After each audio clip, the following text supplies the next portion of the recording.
एक आपला माळकरी कामावरून सुटला, रात्री 11 वाजले होते आणि आता झोप पण येणार नाही. मला काय करावं म्हणला, एक तासभर इकडं तिकडं आपलं फिरला. तिथं कट्ट्यावर एक 4 पोरं रम्मी खेळत बसले होते. त्याला काय माहिती, आपला बघत उभारला हाताची घडी घालून. आणि पोलिसांना समजलं इथं क्लब चालू आहे म्हणून. पोलिसाची गाडी आली तिकडून. ही पोरं चॅप्टर होते. लालदिव्याची गाडी बघितली लांबून, पळून गेले सगळं तिथंच टाकून. आणि हे गडी आपला करण्याचा डर कशाला म्हणून आपला हाताची घडी घालून उभारला होता तिथे. झालं, पोलीस आले. ते मुद्दे मालासहित त्याला धरून गाडीत घातलं, 2-4 लाथा घातल्या आणि ठाण्याला घेऊन गेले. दुसऱ्या दिवशी मग गावातले लोक आले, रामभाऊ कुणाच्या आधीमध्ये नसतंय, सज्जन साधा माणूस आहे म्हणले. आणि ह्याला कसं काय आलं?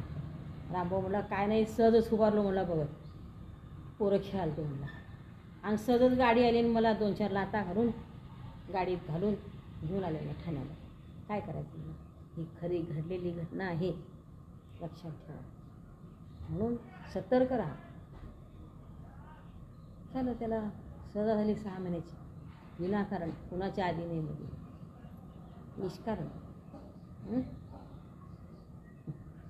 ही अशी कथा घडतात. म्हणून कुठं पण उभारताना विचार करून उभा, आपल्या घरी जावं. कुठं उभारायचं हे सुद्धा विचार करून उभारा.